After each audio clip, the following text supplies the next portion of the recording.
Good morning, ladies and gentlemen. I'm very happy to start the ITMIG webinar dedicated to the TNM classification of Thymic Epithelial Tumors.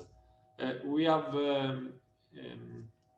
the aim of this webinar is to highlight all the aspects of the TNM system and of the Masaoka-Koga stage system in order to see if there is a need, as I personally think, of a transition from Masaoka-Koga stage system to the new TNM system.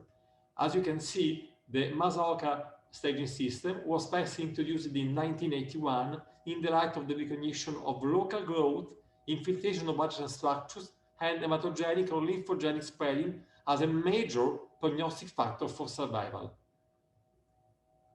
Following this classification, in 1994, the system was modified by Dr. Koga and well recognized as Masaoka-Koga stage system, which classifies patients in 4 stages according to the infiltration of neighboring structure and lymphatic or hematogenic spreading.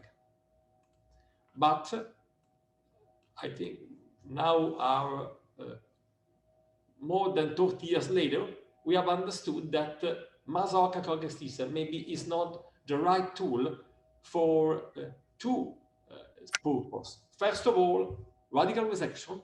Second, correct treatment. And so, you can see in this slide, as there is a stage migration from 1 to A to B and even 3 Masaoka-Koga stage system to TNM1, and it means much more treatment, much more and much better survival. But at the present times, all the guidelines are based on the Masaoka-Koga stage system. So there is something to understand and something to move. So ITMIG and IASLC strongly support the shift from Masaoka-Koga to TNM stage system. TNM classification offers a better definition of the N category, and it shows the important advantage to have shifted surgically well-resectable tumor, for example, mediastinal fat or pericardium, to a lower stage, as we have seen in the previous slide, from 1, 2, 3 to TNM1. We therefore propose the creation of a joint ITMIG IASLC working group to promote the progressive adoption of the UICC AJCC TNM stage classification of Thymic tumors among the Thymic community worldwide. The present webinar is the first step of this project that Enrico Ruffini and I have started months ago. So, the first speaker of this slide, of this webinar, is Professor Enrico Ruffini from Turin. He is full professor of thoracic surgery at the University of Turin in Italy. He is the chief of thoracic surgery unit and is the director of the thoracic surgery residency program in Turin. He has been also past president of the ESTS. He served the ITMIG as Secretary General from 2012 to 2014. And he is the present chair of the Staging and Prognostic Factors Committee of the IASLC. Please, Enrico, he will talk about the surgeon's need in TNM staging. Many thanks to be here, Enrico. Thank you, Giuseppe. I think that all the merits are yours because this was your initiative, and I think that I was enthusiastic about this idea to promote this new TNM stage classification. So I think that you have to be congratulated for this fantastic initiative. And this is only a start, of course, and then we will proceed accordingly. The topic of my lecture is the surgical point of view of the surgeon, and I think that there are some very interesting issues to be considered and to be discussed. So this is the outline of my presentation. So how the surgeon put himself or herself against the thymic epithelial tumors in general, and according to the new UICC, AJCC TNM stage classification, and of course the surgeon's needs in early stage and in locally advanced thymic epithelial tumors. Although we are talking about rare tumors, thymic tumors are not so rare as tumors of the anterior mediastinal compartments. They are the most frequent anterior mediastinal compartment tumors in all ages. So more than 1/3 of the tumors in this compartment are from thymic origin. As you can see here, across all stages, surgery plays a crucial role, and it is important from stage 1 up to selected patients in stage 4A. We can do surgery, we can perform surgery using minimally invasive techniques, we can use surgery using open techniques. This is the basic principle that is the gold standard for cure in any stage. So the surgeon should strive to obtain a complete resection irrespective of the stage, from stage 1, which is quite easy, up to stage 4A, which is less easy. As Giuseppe pointed out, we have used the Masaoka-Koga stage classification for a long time, and it was a fantastic stage classification. But now we have to move to the new one, and the new one is under the mandate of the International Association for the Study of Lung Cancer, that put a lot of funds and put a lot of efforts in creating the lung cancer staging project, and in particular the Staging and Prognostic Factors Committee, the SPFC, with 4 domains: lung cancer, thymic tumors, pleural mesothelioma, and esophageal cancer. So these domains guide the UICC and AJCC for the recommendations of the stage. IASLC works in a close cooperation and in close partnership with ITMIG in doing this. This is what we have now. The stage classification became effective in 2017, and it will be valid until 2024, when the 9th edition will be in place. The T category, as you can see here, is most surgically oriented.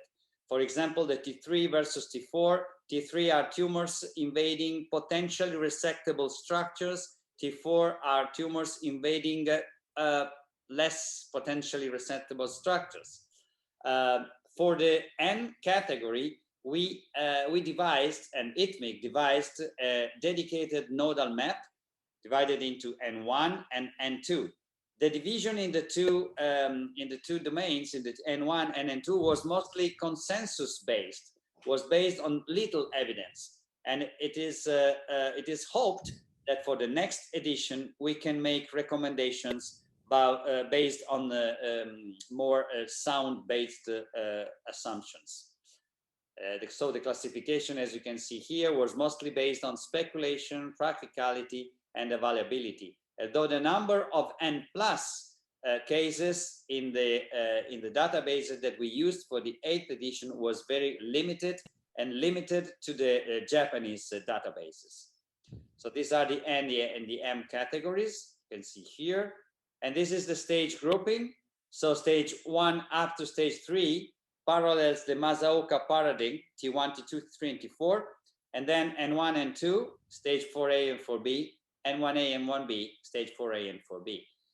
For practical purposes, I think it is useful to divide thymic tumors into early stages, locally advanced stages, and advanced stages. This slide was already shown by Giuseppe. So the collapse of many Masaoka-Koga stages into TNM stage 1, a better stratification of stage 3 Masaoka-Koga that now spread into stage 2, 3A, and 3B, and also better stratification of the N+ involvement, which is not confined into stage 4B as it was in the Masaoka-Koga, but it is now in stage 4A and 4B according to the N. So what are the implications for the surgeons of the new TNM stage classification? First, we have to focus on complete margin-free resections. the capsule and the mediastinal fat is no more an issue. We don't have to divide the capsulated and not capsulated, because every tumor up to the pericardium is stage 1. Okay, and then we as surgeon, but also the pathologists, are asked to resect and to look for lymph nodes, because as long as we have a TNM stage classification, we need, in order to get a very good stage classification, we have to resect also the nodes. In a couple of years ago, we published in JTO the feedback from the Thymic community of the of the TNM stage classification, and we were happy to point out that the TNM stage classification was gaining acceptance, but the Masaoka-Koga system was still widely used, and this is why we decided to create this joint ITMIG-IASLC task force to promote and to disseminate the adoption of this new stage classification. So it is a paradigm shift from the Masaoka-Koga to the TNM.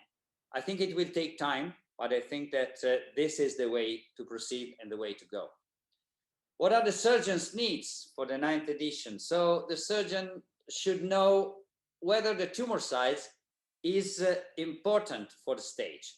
And we are working in the SPFC to see if there is some importance for the tumor size in the TNM. This was not considered for the 8th edition, but further papers, published papers, found a possible impact of the tumor size. So we are looking to that. Next, the involvement of the adjacent structures in stage 3. So there are some papers emphasizing that the number of involved organs, the laterality, and even the type of the involved organ is are of importance, and we are looking on that. And the surgeon, I think, should know and should know in advance about that. And finally, a better definition of the clinical stage, because the surgeon should know in advance, preoperatively, if the tumor is resectable. For the N and the M categories, surely we need to revise the ITMIG-IASLC nodal map, which is a good starting point, but some refinements are needed. And for the M category, for example, I think that we need to better differentiate in stage 4A, for example, the number of pleural implants and maybe the number of involved organs as a possible prognostic factors. So for early stages, the surgeon and the early stages. So these are the procedure of choice now. So the minimally invasive techniques, we can use VATS, of course, from the left, from the right, bilaterally. We usually go from the left, and we can use the robotic technique. We use the robot with 3-port on the left side. You can even use the subcyphoid approach. We are not very familiar on that, but some papers report very good results going from below, from the subcyphoid approach. The choice between the minimally invasive technique or open accesses in early stage thymic tumors depends on different criteria that are listed here.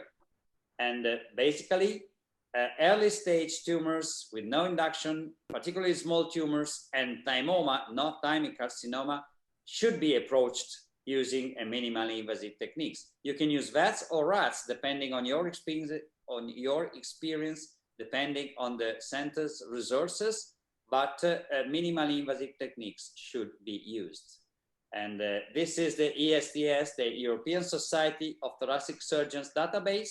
As you can see, almost half of the procedures are performed using minimally invasive techniques. So there is a very new surgical standard. Minimally invasive techniques are the procedure of choice. And another concept is that a total thymectomy should always be associated with the resection of the tumor, irrespective of the presence or absence of myasthenia gravis. And this is pointed out in the NCCN guidelines, the latest version. For locally advanced thymic tumors, which thymic tumors are locally advanced? Those with those one which might be completely resected using a multidisciplinary approach.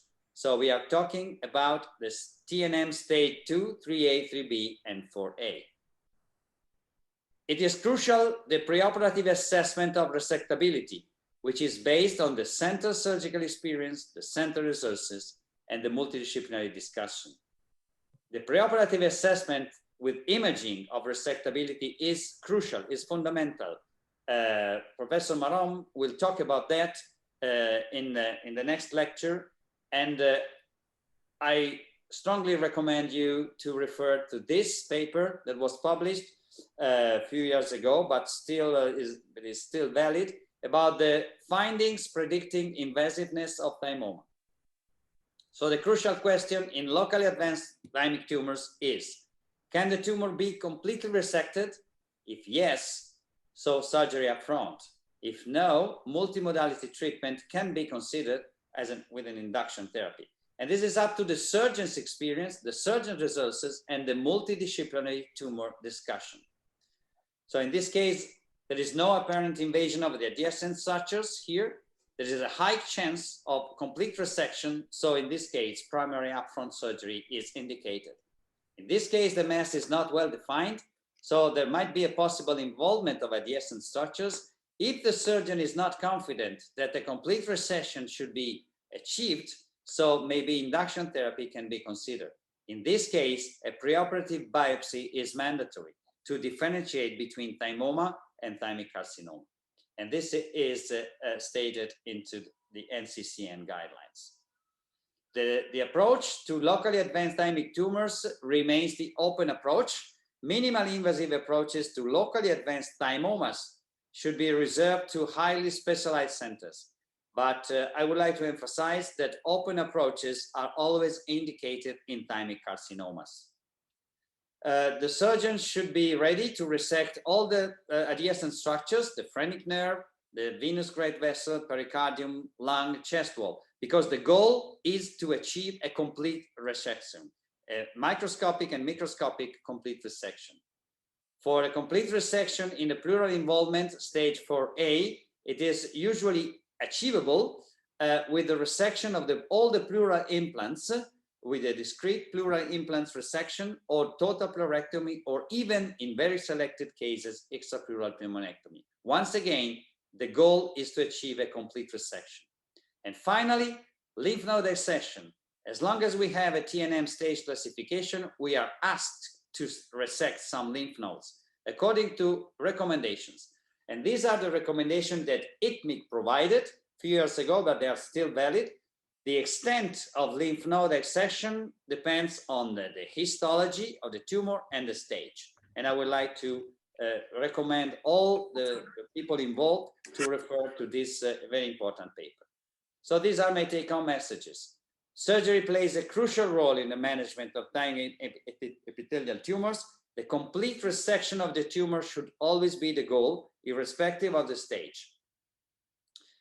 As long as the UICC, AJCC, TNM classification, more attention is asked to the surgeon about optimal lymph node dissection and the assessment of local invasion and resection margins.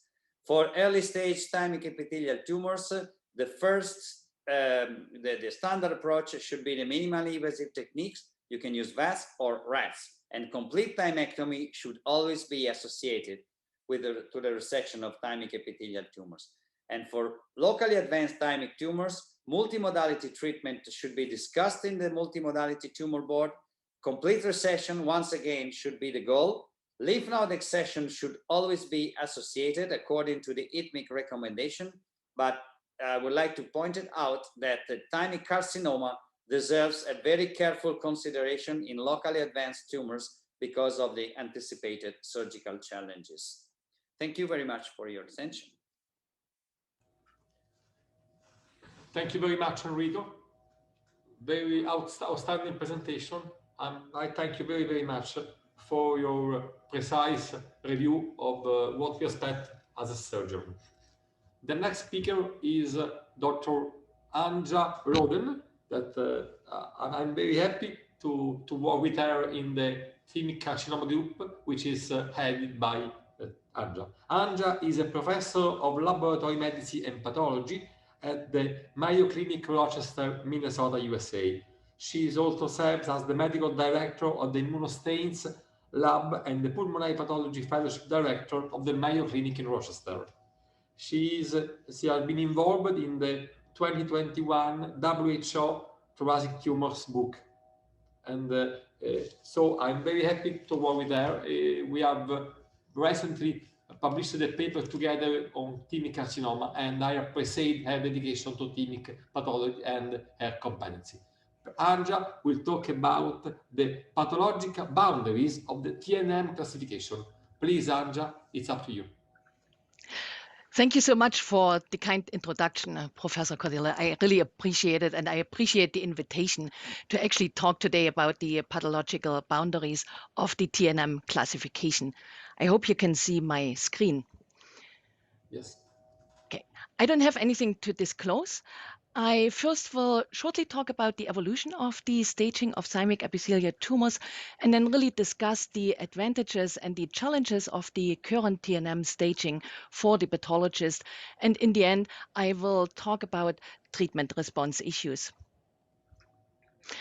So we have about 13 staging proposals for staging of thymic epithelial tumors, and it probably started with the first staging by Dr. Bernas in 1961, and the current staging that was proposed, or the foundation was laid by the IASLC-ITMIG in 2014.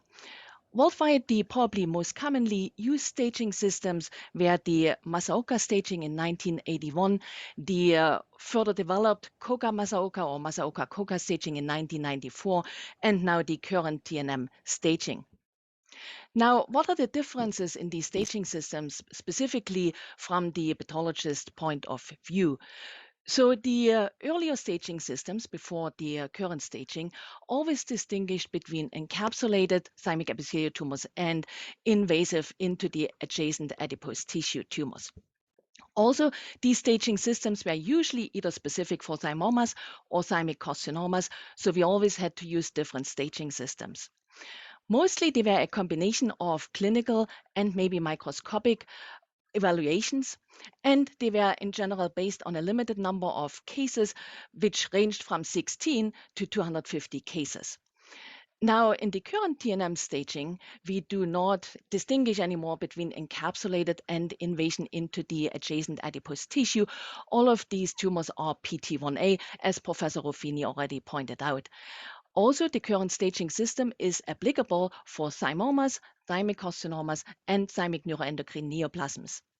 Microscopic evidence is required for all stagings, and this staging system is based on a large number of patients, of over 8,000 patients, based on the databases from ITMIG, ESTS, and CHART, and that included 105 institutions. Interestingly, tumor size was never really part of the staging system, even though we always reported based on the CAP and the ICCR guidelines. But maybe there is a change coming, as Professor Ruffini already pointed out. So here's the pathologic stage, as you can see here on the left side.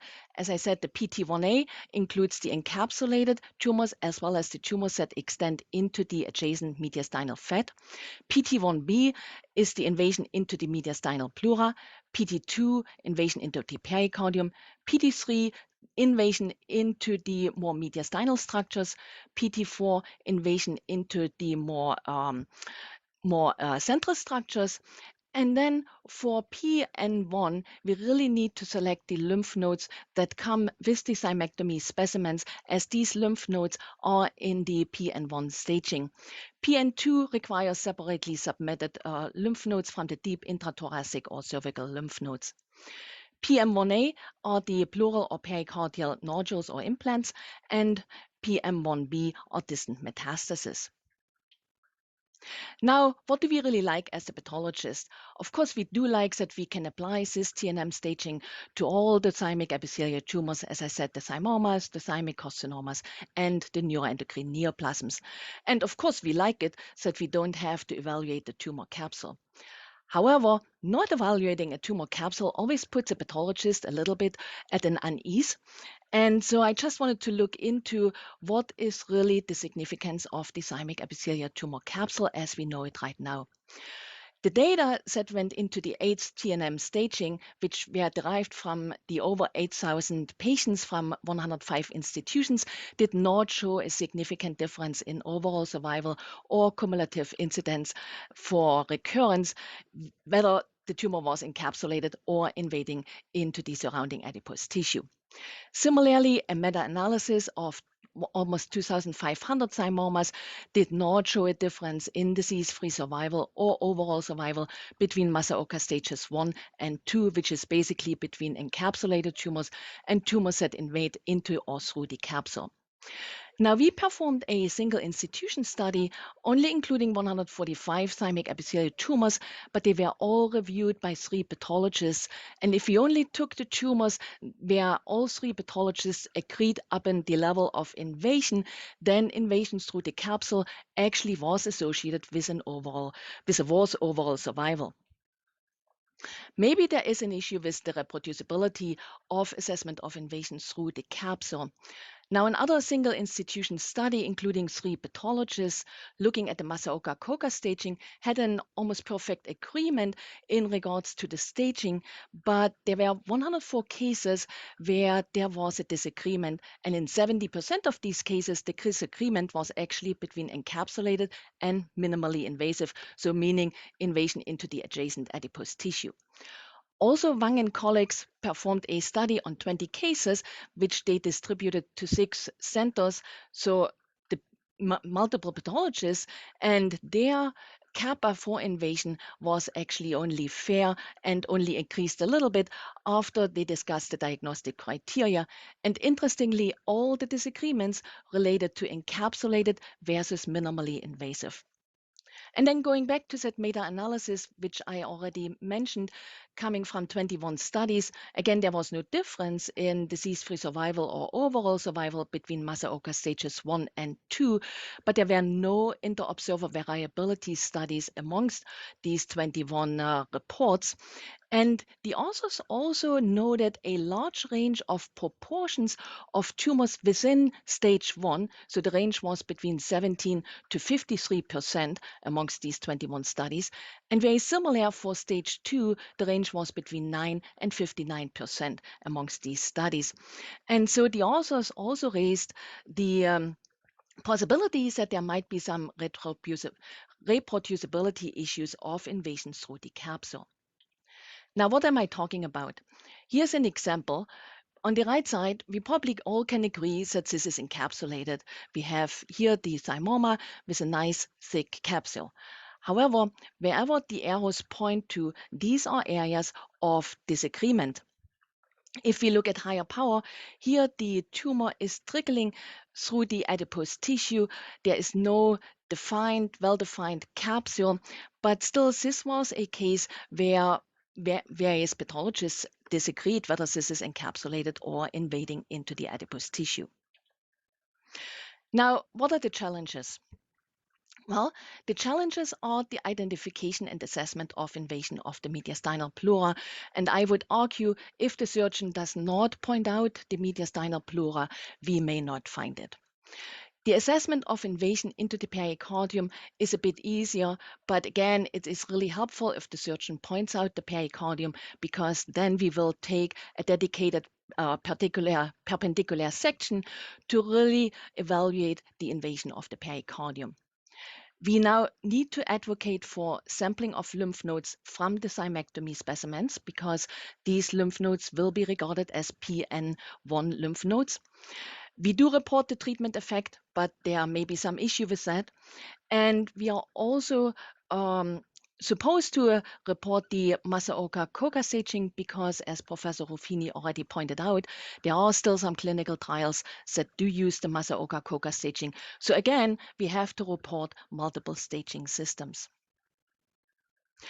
If we look at this picture, I think we all can agree that this thymoma is actually invading into lung parenchyma, which you can appreciate here. If we look at this example, here's the thymoma. This is the mediastinal pleura, the visceral pleura, and the lung parenchyma.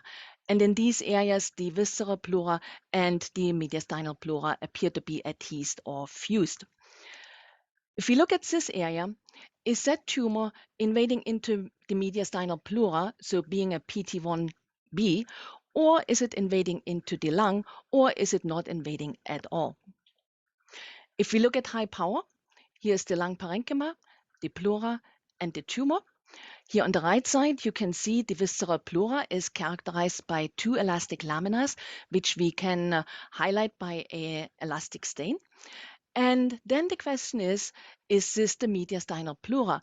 As the mediastinal pleura in general does not have a well-defined elastic layer. So the question is that invading into the mediastinal pleura, or is it still just invading into the adjacent adipose tissue? Now, if we look at this area, the same question arises. And again, looking at the H&E, here's the lung, the pleura, and the tumor. Looking at the elastic stain here on the right side, we do not see the elastic laminas of the visceral pleura anymore.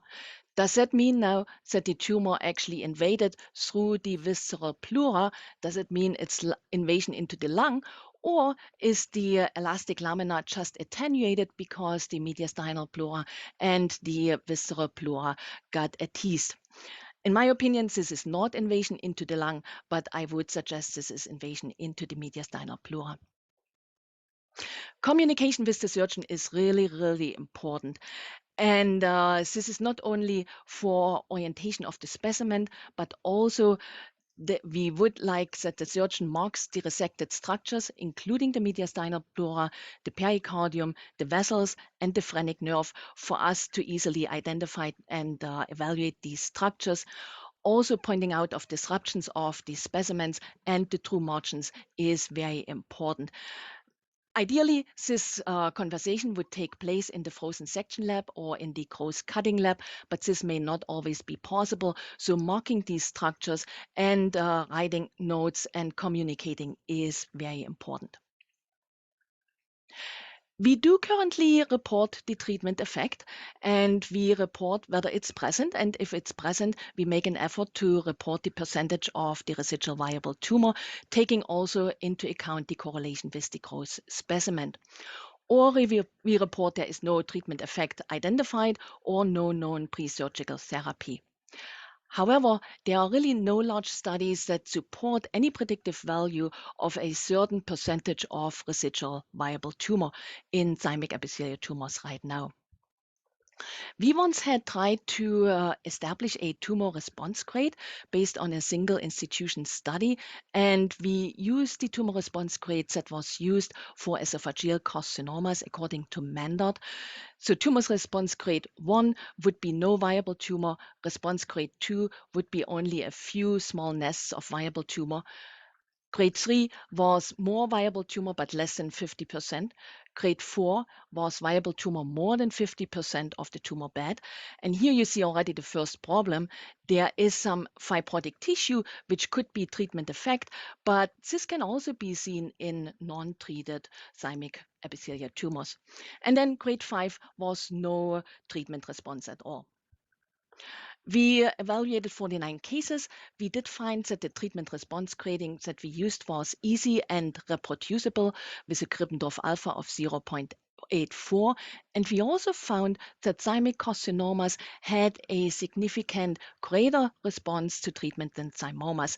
So their percentage of viable tumor was lower and the tumor response grade was lower.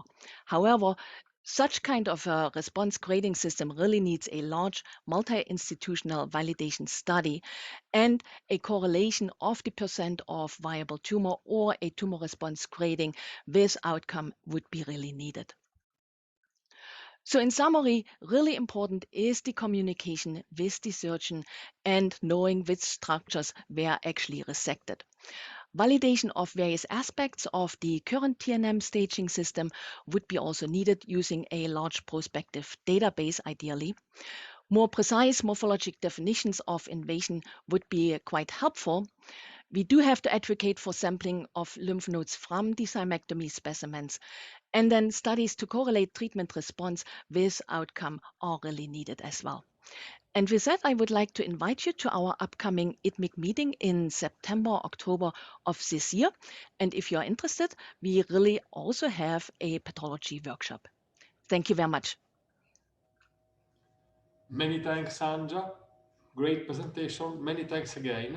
And we have some questions for either Rico or Anja, but we'll do it at the end of all the talk. So we please, Enrico and Anja, wait for we close the meeting. So the next speaker is Edith Maron. Edith Maron is a radiologist, a professor of diagnostic radiology working at the Chaim Sheba Medical Center, affiliated with the Tel Aviv University, Tel Aviv, Israel, where she serves as the head of the thoracic imaging section. Dr. Maron's interest evolved around thoracic oncology imaging, with an emphasis on lung cancer and thymoma, as well as complications associated with cancer treatment and the use of artificial intelligence to improve imaging. Edith will present the radiologist's view. Please, Edith, many thanks to be here. Thank you. Thank you very much for the kind presentation. Okay. So, of course, Anya's talk was fascinating about how difficult pathology is, and it's not a black and white. And I am afraid imaging is quite similar. So we're going to concentrate today on the effect of the 8th edition TNM staging on the radiologist. And we'll talk about some strengths and weaknesses of our different imaging modalities. Now, this slide is pretty busy, but it's simply said, it basically says that treatment is decided by staging, which is performed after surgery by the pathologist, but the treatment decisions must be made prior to surgery, and that is by imaging. So for that, we really need to have accurate imaging, as Enrico showed you, to see what goes straight to surgery and what needs neoadjuvant therapy or what will never go to surgery. So these are just schematic presentations, what people spoke about. And that is the collapse of several Masaoka early stages into one with the new TNM staging. For us, for the radiologists, it was a pleasure to see, because the invasion of the capsule was even worse for radiology as compared to pathology. We don't see that capsule, so we were very bad at that. The invasion of the mediastinal pleura, well, we cannot really see that either. We see beyond that. Now, the question with pericardial invasion, we're going to touch upon that later as we go through. That can be tough. And the invasion of the things that get resected, like lung, veins, and phrenic nerve, well, some of it we can see. We don't actually know how well we do, because all of these, the current T2 and T3A and B were collapsed with the Masaoka staging, and studies were done according to the old Masaoka staging system. And of course, we do not have enough cases of the greater invasion into the aorta, main pulmonary artery, myocardium, to actually speak about accurateness of the T4 invasion with imaging. Now, the end staging was performed, the borders, in a language that is a similar language for both the surgeon and the radiologist, because the boundaries are something that we can both see. So I think this is good. The problem is that for the radiologist, the knowledge that we have on when to call a lymph node involved or not was not made according to thymic malignancies.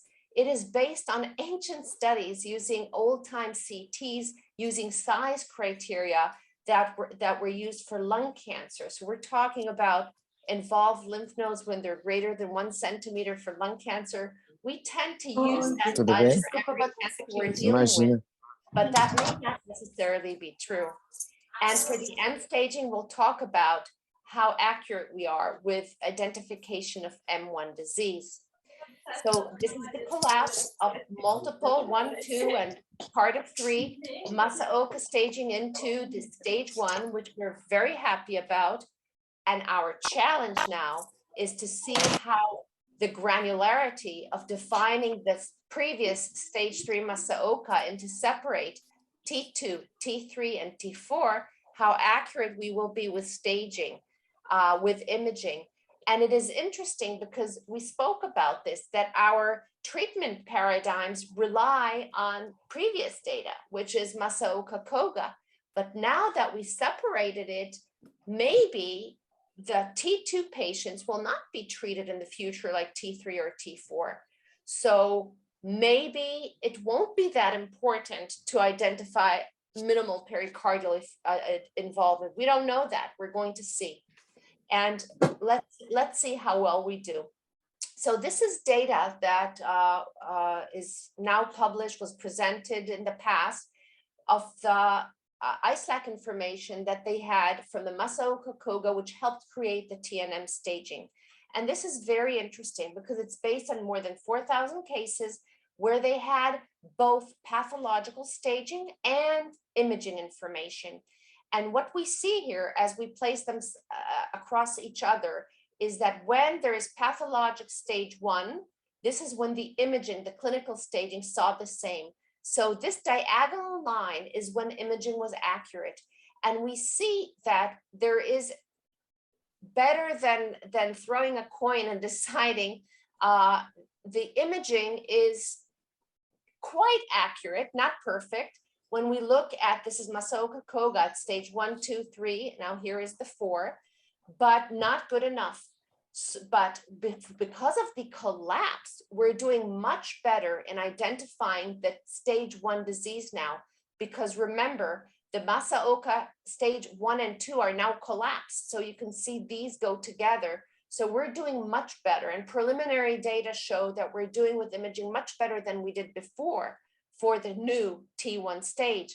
But the biggest question is over here, because the previous stage 3 included so much detail, and we will have, we're all waiting with great anticipation to see how well will imaging do with the granularity that we now need to decide if something is involving only the pericardium, the venous structures, and more locally advanced disease. So let's see what's easy and accurate. So of course, when we see a nodule, a mass in the prevascular mediastinum, this thymoma, and it's totally surrounded by fat, very easy to say that this is a stage T1 disease. But what do we do when the tumor abuts the pericardium, even abutting here a little bit the pulmonary artery? We know from experience that often the surgeon will go in and it just falls away, that it doesn't even touch. So what we use with imaging, but this is not scientifically based, is when we see a lot of abutment, we say, oh, maybe it's involvement. But when we see only a little bit, when there's no plane, no fat plane, we tend to say that it's not involved. This is not very scientific. And there are some things that are obvious what we look for. When we look for vascular involvement, when there's irregular lumen contour or endoluminal soft tissue or vascular encasement of more than 180 degrees. And of course, when we see pleural nodules. So just as an example, this is a no-brainer. When we see the tumor over here involving the brachiocephalic vein and collaterals or many collaterals over here, this is obvious T3N0, M0, that's fine. Or this obvious encasement of the SVC, again, stage 3A. But what do you do here? The tumor is quite large. It involves the pericardium here, even more so over here, abutting the pulmonary artery. Is this pericardial involvement? Well, it doesn't really matter here because there's a pleural nodule, so it's stage 4A. But sometimes we want to use other imaging modalities. And I don't know how much you as clinicians fuss about this pericardial involvement. So here's a case of this was a thymic carcinoma, and you can see that it abuts the pericardium, but does it involve it? So again, we're with these limitations. So when you do MRI, for example, and I want to just remind you all that MRI has poor spatial resolution compared to CT, cannot differentiate two dots close to each other, but has great color, great contrast resolution. So this is a black blood image. This is with contrast. You can see enhancement of the tumor. This is without. This here doesn't help so much because it shows us exactly what we see on the CT. but MRI has the ability to image in multiple planes. And just as Anya told you that they like, when they know where pleura is or pericardium, they like to take a tangent to that border. That's what we can do with MRI. And when you give contrast and you see the pericardium over here and you see the tumor enhancing on both sides of it, then you know, okay, this is involved. But do we actually send every patient like this for the maybe pericardial involvement? I don't think so. And I really don't know if it makes a huge difference. Now, the way we practiced from before with Masao Kokoga, where this would have been a stage 3, and we give neoadjuvant therapy and doesn't matter what kind of granularity this is, I don't know if we will continue doing so with just a little bit of pericardial involvement question. But this is just something to think about. We don't usually go and investigate so deeply with MRI each of these cases because we know the surgeon can just take it out. And just as a reminder, when you saw that we weren't perfect with a stage 4 disease, I'll just remind you that masses like this that appear in the lung, this is actually in the fissure, this is pleural involvement, which we have. But what do you do with this one over here, this pulmonary nodule? Is it a metastasis? Is it benign? And that's the limitation with imaging. So the tiny nodules, we just don't know. Tiny nodules in the lungs are so often benign. So we don't actually know if this is a 4A or a 4B. This went to surgery. This was benign, this nodule here in the lung. But again, that's the limitation of size. And again, what we always have to remember that we have to give contrast, because if we don't, we just cannot tell about the invasion of vessels. But if we can't, MRI with the great contrast resolution can see vascular involvement even without the use of contrast or encasement here of the coronary artery. But just to let you know that we're pretty bad sometimes with CT because of the contrast resolution. This was a patient with metastatic disease to the pleura. This was thymic carcinoma considered for surgery. We actually missed the metastasis involving the scapula over here. Now that I show it to you, I'm sure you see that it's a little irregular, but it doesn't exactly jump out. But it did when we did the MRI. We did the MRI because he was on a study, not because it was actually needed. So this is where we fall. And that's why when you saw those bubbles, you saw that we weren't exactly perfect and we were only like 75% accurate in identifying the metastatic disease. And the limitations to MRI and CT are pretty similar. Again, it has to do with size often. So this was a patient who got within 30 days CT and an MRI and tiny nodules on the pleura. Not all of them are malignant. This person went to surgery, had nothing, was more than 10 years without any recurrence. So I have no idea what this was, but it was on both imaging modalities and benign. And on the contrary, the other problem that we have with size, and Enrico mentioned, maybe we'll go to counting how many pleural metastases. I don't think this will be possible clinically before surgery because we cannot see that studying of the pleura when the diameter of the pleural metastasis may be 1 centimeter, but the height only 1 millimeter. And as you can see, these tiny multiple pleural metastases were absolutely missed on the MRI and CT of this patient with a very big mediastinal mass involving the phrenic nerve. And that's another thing. If we're going to use phrenic nerve involvement, checking the diaphragmatic motion, we saw in a study that we did that often the phrenic nerve was totally involved. And we can tell that with imaging just by location. And you as surgeons know this, that you go in and you know the phrenic nerve is going to come out. There's no point in checking the function of the diaphragm because unlike other aggressive cancers, we see that very often the motion of the diaphragm is still preserved with these patients, even though the tumor is sitting on, that's the same patient, on the phrenic nerve. Now, but what about more advanced imaging like PET-CT? So the use of octreotide has no use in staging. We use it later for treatment decisions. And the FDG PET-CT is a bit limited, as we all know, because it can have FDG activity in normal thymus and thymomas. Both of these are B2 thymomas. One of them is FDG avid, the other one is not. The only thing we know is that when we encounter a thymic carcinoma, if we're contemplating on getting, if the person is a surgical candidate and we suspect this could be thymic cancer, FDG PET-CT did have some utility in very few cases, but it sometimes identifies occult metastases that were missed on regular chest CT scans. And the only reason it may have added value in thymic carcinoma is because all of them are very FDG avid. Unlike thymoma, which they are often not FDG avid, here it did show some use. But as a reminder, all of these studies are tiny, okay? Much less than 100 patients. So in summary, the effect of the 8th edition on imaging. We're more accurate now in pre-surgical identification of stage 1 disease because we can't see the capsule, okay? Now with the granularity of the different stages into 2, 3A, and 3B, it remains to be seen how accurate we'll be with imaging.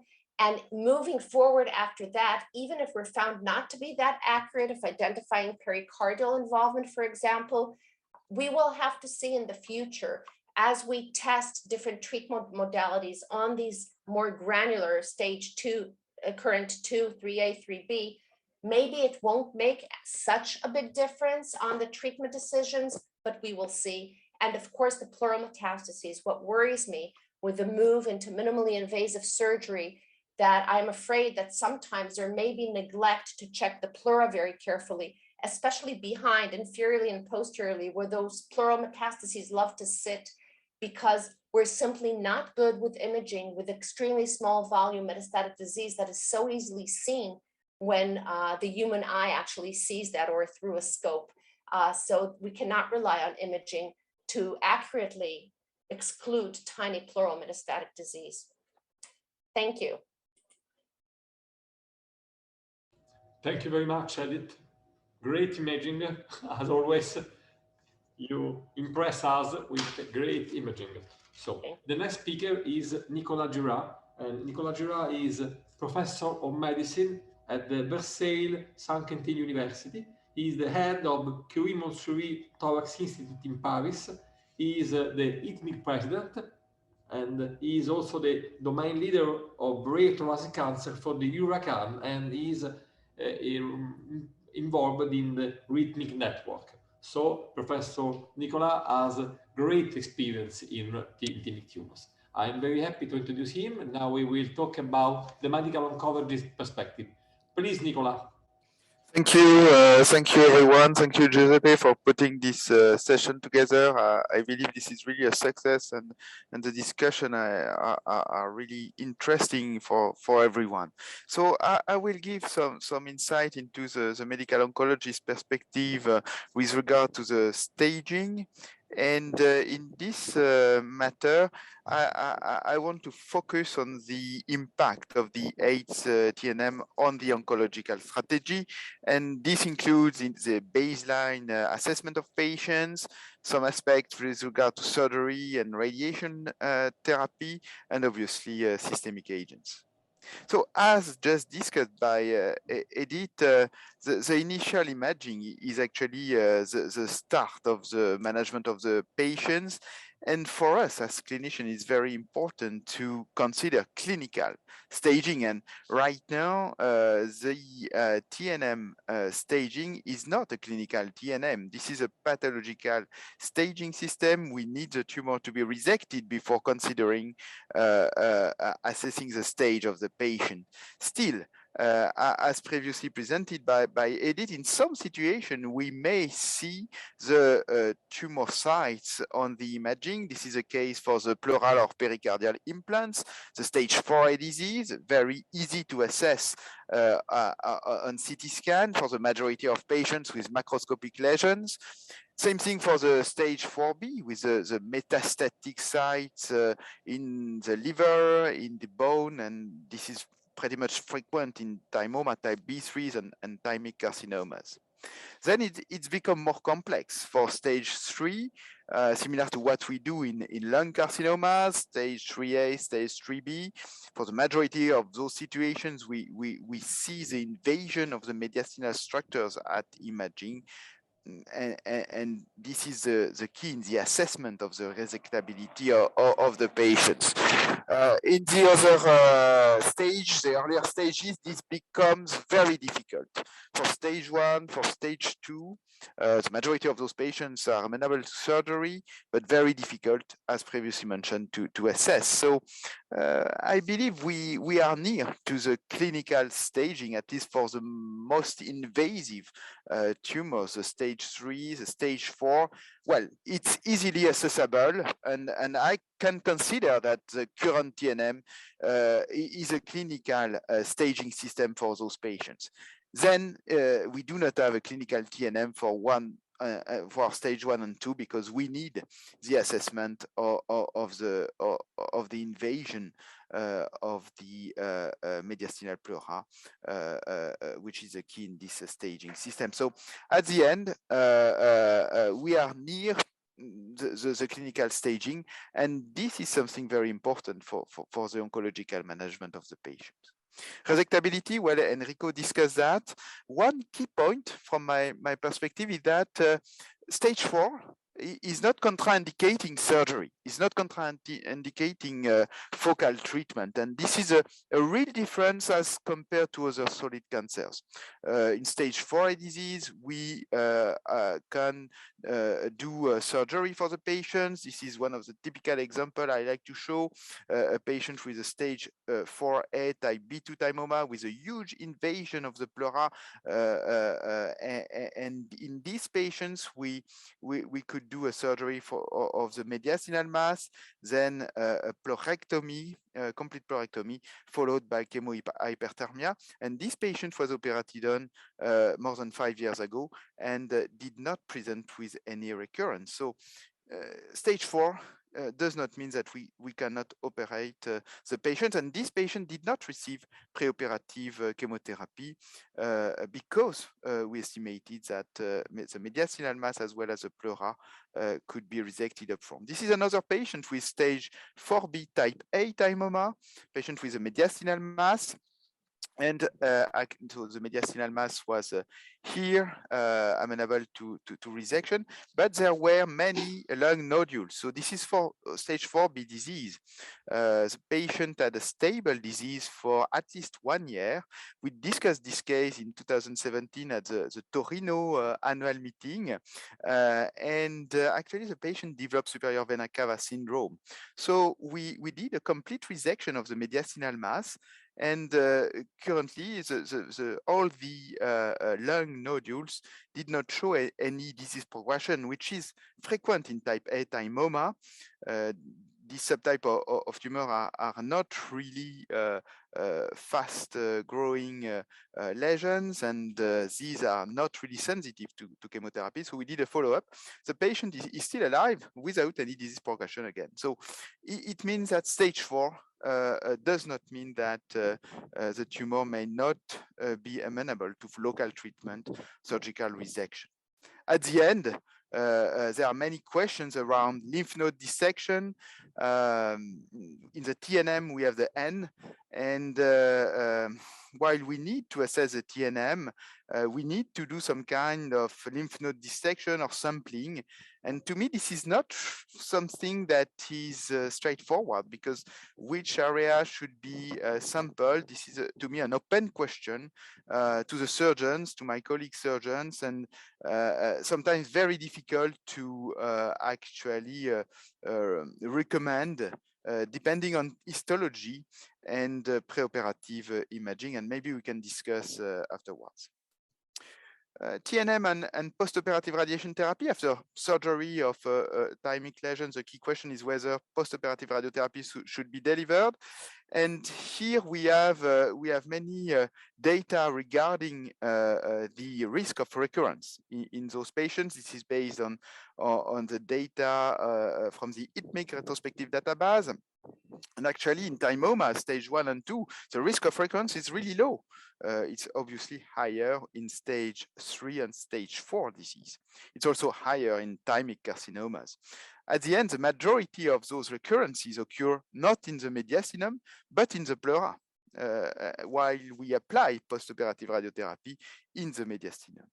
We have evidence, again, from the ITMIG database, retrospective database, that after a complete resection of stage 2 and 3 thymoma, we have a benefit from postoperative radiotherapy.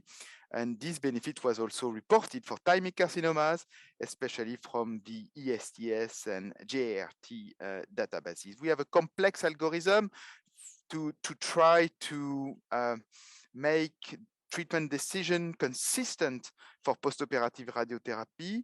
And as a majority of those retrospective data were generated from the Masaoka-Koga staging system, to me, it remains difficult to switch to the TNM, especially because the distinction between stage 2A and 2B from the Masaoka-Koga staging seems to be important and relevant for the risk of recurrence, especially when combined with the histologic type. So in the current, this is the ESMO clinical practice guidelines, we still use the Masaoka-Koga staging system to assess the decision-making for port. And this is also the case in the radiorhythmic trial, a prospective study that is conducted to assess prospectively, and this is a randomized study, the value of port in patients with stage 2B and 3 thymomas after complete resection of the tumor.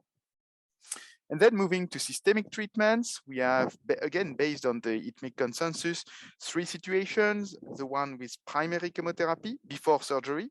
And the aim of primary chemotherapy is actually to facilitate complete resection. This is a very different objective than that we have in lung cancer, where the objective of perioperative chemotherapy is to improve the survival of patients. Here, the objective is to facilitate the complete resection of the tumor. Again, the use of systemic therapies is linked with stage, and we are doing preoperative chemotherapy more likely in stage 3 or stage 4 tumors, so mostly thymic carcinomas and thymomas. In the setting of systemic therapies, probably histology in the choice is more important than the stage. We have an increasing amount of data suggesting that the anthracycline-based regimen are more valuable for thymomas versus thymic carcinomas. Obviously, this is retrospective data. And in this setting, the preferred regimen remains CAP, both in the preoperative setting or in the setting of metastatic disease. Same thing for recurrences. For recurrences, obviously, the role of stage is decreasing as a prognostic factor. And once you have a recurrence, whatever is the situation after first line chemotherapy in the setting of metastatic disease, or after a multimodal treatment with preoperative chemotherapy followed by surgery and possibly radiation therapy, then histology again is probably a driver of the treatment choices more than the extent of the disease. This is also the case for immunotherapy, immune checkpoint inhibitors. Clearly, immunotherapy is dangerous in thymomas, whatever is the stage, and it may be recommended in thymic carcinomas. For targeted therapies, again, thymic carcinomas versus thymomas, and thymic carcinomas may harbor some of the oncogenic drivers that may lead to the use of targeted agents. The key questions is how to move forward, and some key questions for this metastatic component of the staging.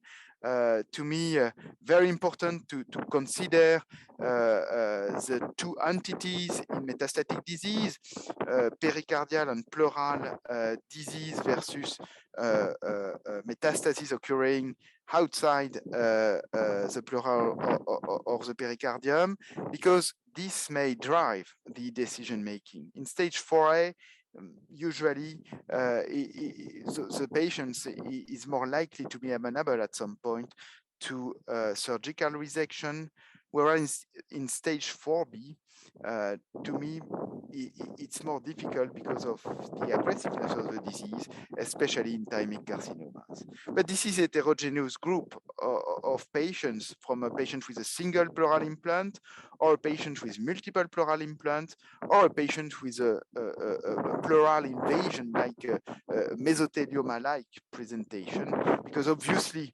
the risk of incomplete resection and the extent of surgery will be different.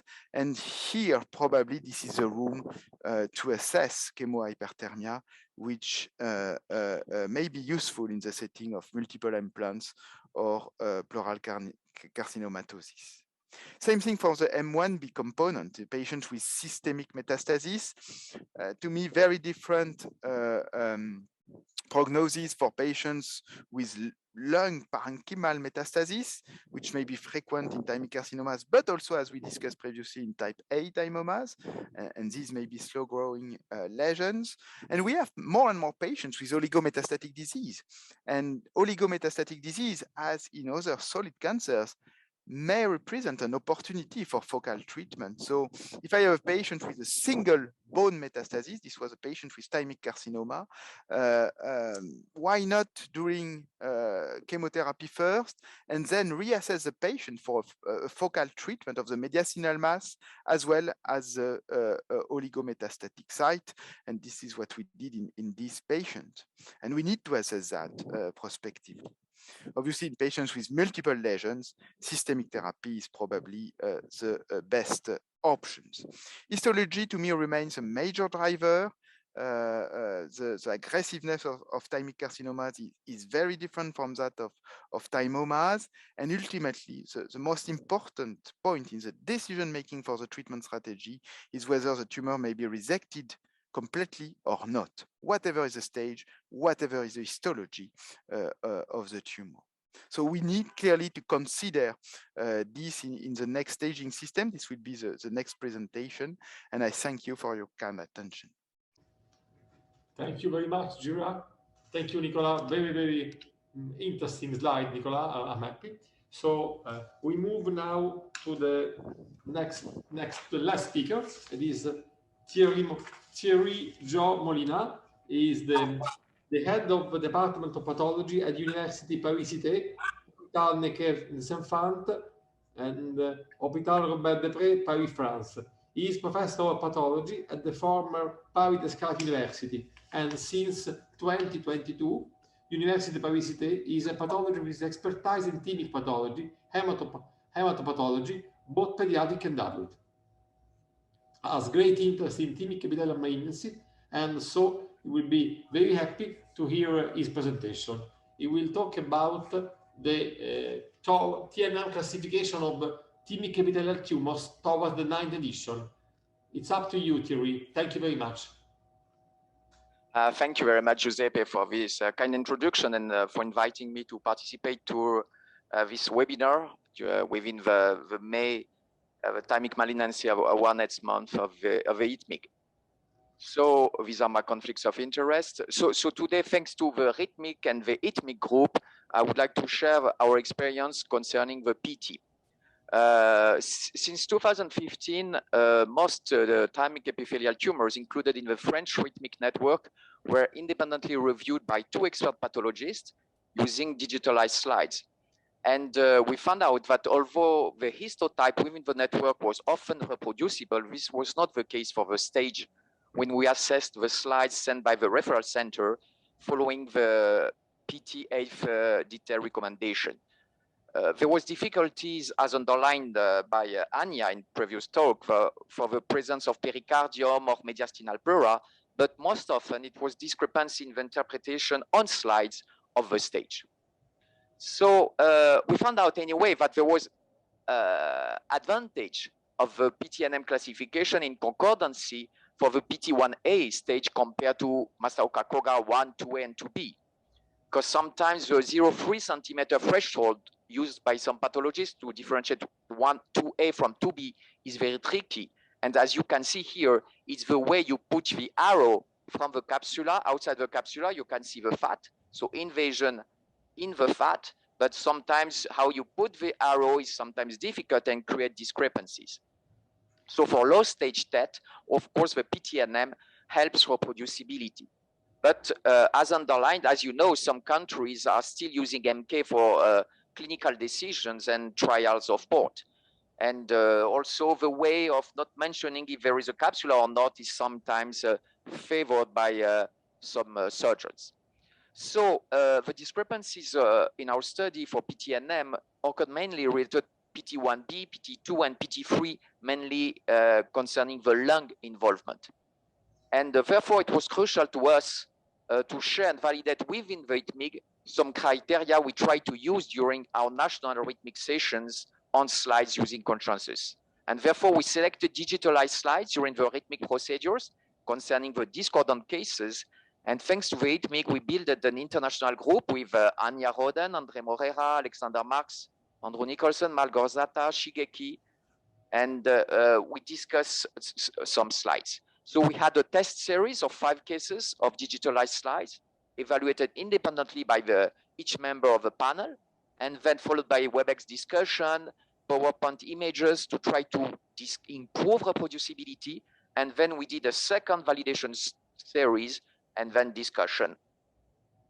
So concerning the test series, as you could see, we had 5 cases only, but for 3 cases, we had classification from PT1A to PT3, 1 case from PT1B to PT3, and 1 from PT1A to PT2. So therefore, what was important to us that the discordances that we found of the ITMIG were also present. What we found in the rhythmic group was also present within the ITMIG international group. For example, one of such cases, here you can see the tumor and you can see the lung. There is kind of a thick fibrous part here. Is it the capsula fusing with the mediastinal pleura, with the visceral pleura? And here you can see some lobules of tumor. And therefore, there was discrepancy concerning such cases, PT1A, PT1B, or PT3, if lung invasion.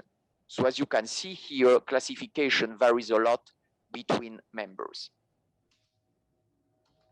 So we are during the validation series, here 10 slides in the validation series, and you could see that even considering these 10 slides, there were no slides with the same PT stage for all the members. However, what was interesting to us for this validation series, which is in orange compared to the blue for the test series, I should add that during the validation series, we added immunostain with calretinine, with P5063, and also elastic fiber stains. And as you can see here, there is a higher concordance of PT stage assignments in the validation series, 68% compared to the test series. But still discrepancy. Here you can see a thymoma with a thick capsula, and here you can see the mesothelial cells. So what thing we observed in thymoma mainly is much rarer in carcinoma. The tumor grows to the capsule and adheres to the mediastinal pleura, as you can see here. But as you can see, a mesothelium, normal connective tissue, everybody agrees that here is a PT1A. Mediastinal pleura invasion is defined by the destruction here of the lamina elastica of the mediastinal pleura by tumor cells. But the problem is that we found out that this lamina elastica is not always present within the whole mediastinal pleura. Therefore, it's a difficult criteria for us. Here you have a case in which you have a thick capsula. You can see here mesothelial cells of mediastinal pleura. And in fact, there is no normal connective tissue beneath the mediastinal pleura. You have a capsula. But because it's encapsulated, everybody agrees that this is still PT1A.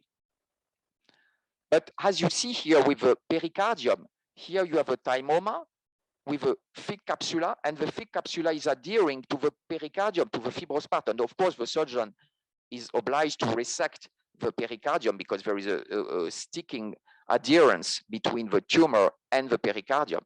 It lacks in the scheme. It's not like this. It would be like the capsula is sticking here, is growing, the tumor is growing the capsula also, not only with the mediastinal pleura, but also with the pericardium.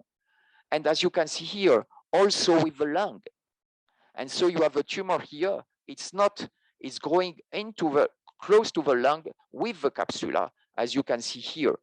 So it's a thick capsula, and here, even sticking to the lung, mandatory to resect the lung part of the lung, it's still PT1A stage 1. As you can see here, in thymic carcinoma, often the situation is different.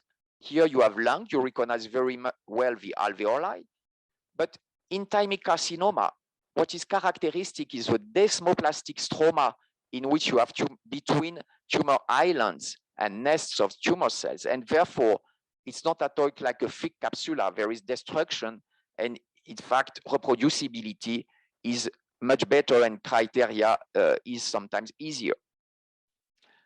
We found out also in our study that it's important to have a common understanding of the microscopic organization of the parietal pericardium. You have a serosa with mesothelial cell, fibrosa with collagens with interspersed cantelastic fibers, and we have also an area which is often sometimes not very well defined, is the outer pericardial layer made of elastic fibers, adipose tissue, and blood vessels. And here you can see the fibrosa with EVG. Here you can see some elastic fibers in black. And here, this area with blood vessels is the outer pericardial layer. So if there is invasion in the outer pericardial layer, it's not invasion according to the PTNM. Invasion, only the fibrosa will be invasion of the pericardium. And as you can see in this case of the validation series, finally, after consensus, after discussion, here these lobules is still at the level of vessels, and so in the outer pericardial layer and not in the fibrous part. Therefore, here it's not invasion of the pericardium, it's invasion of the outer pericardial layer. And in fact, we found interesting within the group that when we hesitate between two stages, is potentially to apply the lower stage. Here, one of case similar than the case Anya presented a few minutes ago. You have a tumor here sticking to the lung, and here you have outer elastic lamina of the visceral pleura and inner elastic lamina. So you can see that you don't have the outer elastic lamina destruction by tumor cells, so therefore it's not a PT3, but it invades the visceral pleura. And how we consider visceral pleura invasion outside, above the outer elastic layer is still matter of discussion. As you can see also, what is interesting in this figure is the fact that you have here two different stains. And I agree that here on this staining that was performed, in fact, by one of a Japanese colleague, you can see maybe much easier the outer elastin layer and inner elastin layer, maybe improving, maybe potentially reproducibility linked to techniques. Here, one case of a validation series that was quite discrepant between the two, because half classified in PT3 and half is PT1B. Here you have this tumor, here you see the lung, and here you have these lobules. So you have a calretinine staining that shows here that you have mesothelial cells. So therefore you are in the interface between visceral pleura and mediastinal pleura. And here the question is in this area, does it destroy or invade the outer layer of the lamina elastica? If yes, PT3, is no, maybe this gray zone or PT1B. Here, outer layer, inner layer, we don't see much with this staining, but even with a dark staining, outer layer, inner layer, but here we don't see so much. So how to consider this case is such matter of discussion. We found also in our group interest of immunohistochemistry to P63. Here you can see in dark, in brown, sorry, the P63 cells of a thymoma with mediastinal pleura invasion. Here you have the visceral pleura, and so there is an invasion by tumor cells. It's not the microenvironment of lymphocyte, but really the tumor cells that invade mediastinal pleura. So therefore, to conclude, we think that reproducibility of PT staging of TET on slide is an issue, both at the national and international level, even when using the 8th PTNM. We need to define some criteria to help reproducibility between pathologies in a new upcoming classification. One one point that was really important to us is that the thymoma grows often with a capsula and stick to pericardium, stick to the lung. And so therefore, it induces difficulties for staging, and we need to underline this point to help reproducibility between pathologists. We need to have some criteria, and I think that slides, in addition to schemes, should help and to show new criteria using slides, also in addition with immunohistochemistry and protocols also of Elastin van Gieson, and maybe consensus interpretation and analysis of this staining. But still some issues are remaining. Sometimes very difficult to recognize and to agree to recognize on slide mediastinal pleura, and even in some case to recognize capsula from pericardium. Maybe some EVG can help in this matter, but still needs to be discussed. And I would like to thank the patients, to thank rhythmic and ITMIG pathology networks, and of course all the rhythmic and ITMIG networks for this study. Thank you. Thank you very much, Thierry. Thank you very much. And now we are ready for discussion. So I've seen some questions in the chat line. So the first question were for Enrico and Anja. So please, Anja, could you please answer? The question was by Dr. Andrea Rossi. Is there a minimum of the number of lymph node resected to consider a lymph node dissection? So I mean, they say, if we find one lymph node isn't pathologist and is negative, may I classify this tumor as PN0 or PNX? And this is the first question for both of you. Please, Enrico, please, Anja. Well, thanks for the question, Andrea. It's a quite important question because, as we know, in other carcinomas, we do have a certain number of lymph nodes that we have to identify in order to stage the patient, or otherwise the patient will automatically undergo some treatment. Now, in thymic epithelial tumors, we don't have such a standardized number of lymph nodes that we have to find yet. And I have to admit, we sometimes only find 1 or 2 lymph nodes in the thymectomy specimen, or we may even don't find any lymph nodes. If I find, or if we find 1 lymph node and it's negative, yes, I would stage it as PN0. And I actually would like to ask Professor Ruffini and Professor Cardillo for that question too. Now, knowing that we need to sample these lymph nodes from the thymectomy specimens, is there any possibility to take more mediastinal fat for us to actually provide more lymph nodes? Is that an option, or what is your take on it? Enrico. Oh, thank you.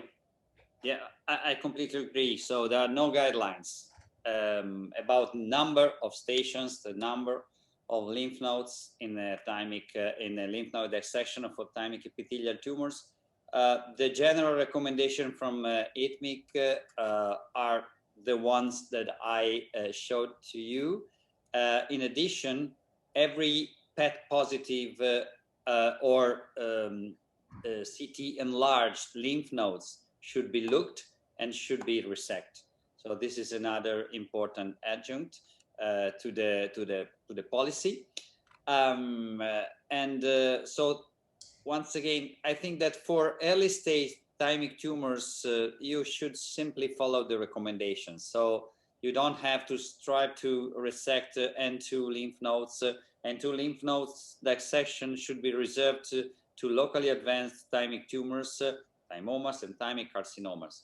And this is our policy. In our institution, after the release of the TNM stage classification, now we routinely resect at least the N1 nodes for any tumors, any thymic tumors, for locally advanced tumors, N1 and N2. Thank you, Enrico. I absolutely agree with your view. And yes, as a surgeon, I have to push my surgeon to try to be very careful in lymph node dissection. If you look for the nodes, you find the nodes. If you don't look for them, you never find lymph node. And the word, and the old to say there are no lymph nodes is not correct, in my opinion. You have to look for and you find lymph node. And I hope that as a surgeon, even Enrico agrees with me. If I may add one word, there is the issue of the unilateral or bilateral lymph node dissection, because when we do thymic surgery using minimally invasive techniques, we usually go from one side. So it is very difficult sometimes to go to the opposite side. And we know that the thymic gland is in the midline. So theoretically, you should perform a bilateral lymph node dissection. But this is true. This is true particularly for locally advanced thymic tumors. But if you remember, for locally advanced thymic tumors, I think that the open access, which is in the midline, is the standard approach. So in that case, you can easily look for lymph nodes in the bilaterally. Thank you. Another question for you, Enrico, is regarding thymomectomy versus radical thymectomy only for early stage thymoma without myasthenia. You routinely perform in this patient, you perform thymectomy only or radical thymectomy, early stage tumors without myasthenia. So there were some contributions in the past emphasizing that in selected cases, a limited thymectomy, that means, for example, monolateral thymectomy or partial thymectomy, was enough for patients with the thymic tumors, non-myasthenic, of course. But the most recent contributions, including the one that we published using the ESTS thymic database, criticize these results. So we found that there is an increase in the disease-free survival, let's say a decrease in disease-free survival, if you do a partial thymectomy plus resection of thymic tumor. So I think that the general recommendation now from the thymic community is to perform a total thymectomy plus resection of the thymoma for any kind of thymic tumors, irrespective of myasthenia gravis. This is the general recommendation now based on the latest evidence from the literature. I have the last question for you from Margaret.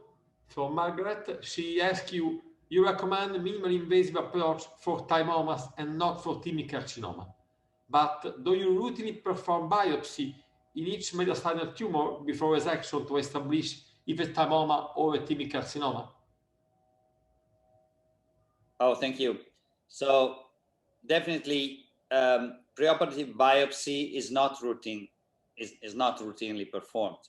So if you have a very well localized tumor and with some CT findings suggestive of a thymic tumor, I think that you can proceed with, of course, with surgery and with minimally invasive surgery without biopsy. In case of very rare stage 1 thymic carcinoma, this is enough. The preoperative biopsy, in my opinion, at least is from the literature, is reserved to, in any case, you have some doubt about the resectability, and in case, for example, of a very large, not well-defined mass in non-myasthenic patients, when there is a high suspicion of thymic carcinoma. So maybe in that case, I would suggest a preoperative biopsy, but definitely not routinely. For early stage thymic tumors, we don't routinely do a preoperative biopsy. I have the last question for Anja from Dr. Arossi. Anja, you showed a very nice picture with the elastic layers of parietal pleura adhesive to visceral pleura. How do you classify a tumor that involves visceral pleura? Tumor right again, but without going to the elastic layer close to the right to the lung. I think that even Thierry and Anja can answer together in the light of their great interest in the capsule. Please, Thierry and Anja, you can answer together. I was afraid of that question, but thanks for asking it. And I'm really curious what Thierry Molina thinks about that too. Maybe we even disagree on that. So I think I really wish for the next TNM classification that there would be more guidelines whether invasion into lung actually means invasion into the visceral pleura, or whether the visceral pleura is not involved as a PT3, because I think that's the first question. And for me, invasion into the lung, I really would like to see the tumor in the lung, not stopping short of the internal elastic lamina. So to the answer to that question, if it does not breach the internal elastic lamina of the visceral pleura, for me, that would not be invasion into the lung. But I'm curious what Thierry Molina thinks. Yeah, this is a matter of discussion. I think we need, because it creates discrepancy. I think that according to the PT3, according to the Andrew Nicholson's paper, means that it's true that the destruction by tumor cells of the outer elastin layer, theoretically to me, is classified as a PT3. It's a visceral pleura, but still visceral pleura PT3. But I think that we know that this is a difficult point, and I think that it is one of the points we should clarify it. But to me, I would say, at least also in the rhythmic group, as when there is a destruction of the outer elastin layer and into the visceral pleura, this is a PT3. But when it's not, we face a problem because it's above the mediastinal pleura, but not into the lung. And so we face a problem when we have the case I showed presently was a case in which, to us, it's a gray zone because it's not a PT1B because it's more than a mediastinal pleura invasion, and it's not PT3 because it's not invading above outer elastin layer. So I think that we need to clarify this point because this is not a rare situation. I think this is not a rare situation. As you can see, you have often sometimes a tumor with sticking or with a part of the lung, and I think that we need to clarify this point in the community of pathologists. I think. Thank you very much, Thierry. A flash question for Edith. What do you think about the use of gallium dotatoco, dotatate, PET MRI for thymic neuroendocrine tumors? Do you use just a flash answer, Edith? Okay, there were two parts to that question there also about PET MRI, so I'll answer both. So the thing with that, it's not for staging, okay? And today's talk is about staging, and not all tumors express it. So that's why we don't routinely use it. It's for management decisions. And yes, that's good. But I've seen, and I'm not a treater, okay? I don't give treatment. I've seen people try octreotide also when it's not that positive because they have nothing else to offer. So I think that is something to address to the oncologist. How often do they actually regard or disregard whatever they see with a dotatate scan? The other question was about PET MRI, and I want to explain to you. Number one, PET MRI nowadays has limited use for the mediastinum, which suffers from artifacts because of motion. So when you send a patient for a total body PET MRI, you realize the MRI is very time consuming. It's going to be a very generalized overview. Today, we use MRI to answer specific questions. I mean, it's good for follow-up when we're looking for pleural disease, but just like the slide that I showed you with the different angle, etc., we often use it and waste all the time of imaging, like half an hour, 45 minutes on that question. So right now, we do not have a routine recommendation for staging or following we do, but staging patients routinely, although we can do it. We'll have to see where we go. Thank you very much, Edith. Thank you very much. I think that unfortunately, we have no more space for other questions.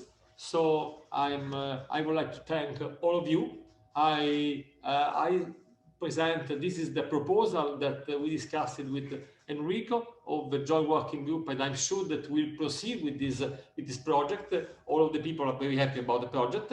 So I would like to, of course, to thank you all of you, because it was a very great webinar. I hope that all of you have appreciated the webinar. So many thanks, and we hope to keep in touch very soon and to see at the annual meeting virtually September 29, October 2. Thank you very much. Bye-bye to all of you.